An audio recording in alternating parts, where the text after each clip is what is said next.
Working in construction can be dangerous.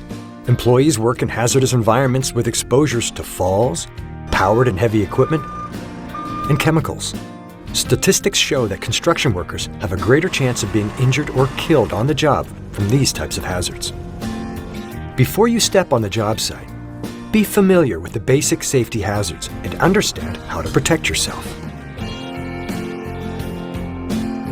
Safety is everyone's responsibility on the job site.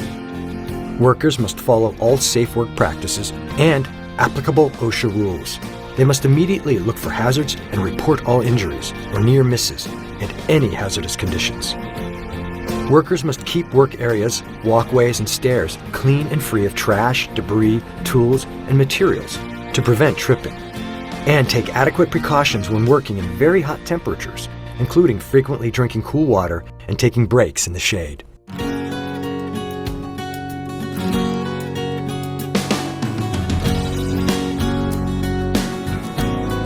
Personal Protective Equipment, or PPE, is designed to protect workers from serious workplace injuries, and using PPE is essential.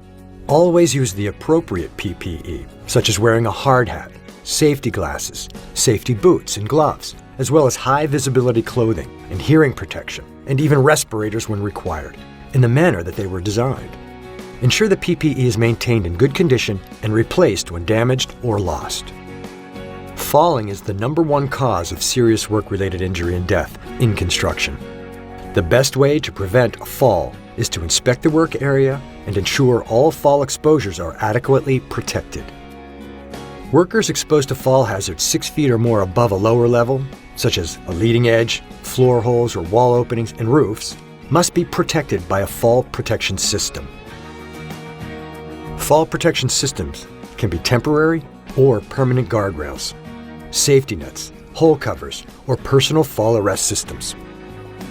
A competent or qualified person must oversee the installation of the fall protection systems. Don't work around unprotected floor and wall openings or skylights, and never walk the top plate of a wall unless using the right fall protection equipment. Protect workers from falling objects by securing all tools, equipment, and materials when working on an elevated surface or restricted access to areas where a fall or drop hazard exists. While it appears non-threatening, a ladder can be a major hazard. Ladder safety starts with choosing the right ladder for the job, ensuring it is in good condition, and setting it up properly. For extension ladders, set it on stable, level surface at the proper angle. Extend it 3 feet above the landing surface to provide a handhold, and secure it at the top or bottom to prevent movement. When using step ladders, always set it up per manufacturer's instruction. Never lean a step ladder unless the manufacturer has designed it for that purpose. And never stand on the top 2 steps of a step ladder. When climbing, face the ladder and maintain 3 points of contact. And remember, when working on ladders, don't overreach.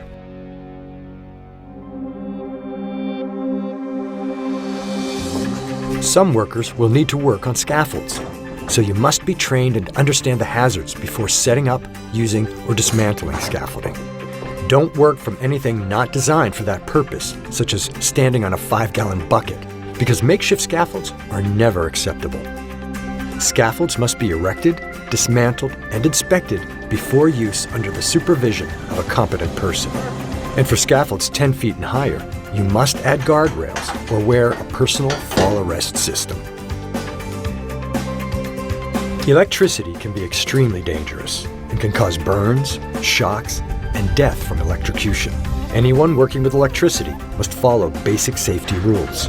Never work on energized or hot electrical circuits until all the power has been shut off and locked and tagged out. And remember to stay at least 10 feet from overhead power lines. Make sure to inspect all electrical tools and cords before starting work and remove any damaged equipment. Protect temporary power, including all extension cords and generators, with approved ground fault circuit interrupters, or GFCIs, to protect against shock. And always use caution when working near electricity, and never use power strips on the job site. Using proper lifting techniques when handling heavy materials, tools, and equipment can prevent back injuries. First, do not lift anything over 50 pounds without assistance. Next, bend at the knees as you lift the load, keeping it close to your body. Lift with your legs, not your back.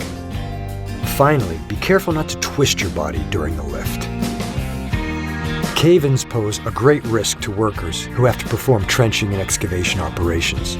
First, you should call 811 a few business days before you begin any digging, so buried utilities can be located and marked. Excavations and utility trenches 5 feet deep or greater require a protective system, either sloping, benching the soil, or using a trench box. Never enter a trench unless you have been trained and the competent person determines it is safe. Have the competent person inspect trenches and excavations daily and correct hazards before anyone enters. Tools and equipment are so common on construction sites, it's easy to forget how many hazards they pose. Never operate tools or equipment unless properly trained on each type of tool. Ensure all tools and equipment are in safe operating condition, including making sure guards are in place, and inspect them before each use.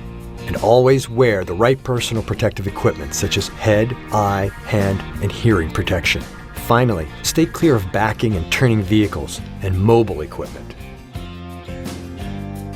Construction materials and chemicals pose a wide range of hazards on job sites. Understand the dangers of hazardous materials such as caulks, paints, glues, and sealants by reading the labels and the safety data sheets.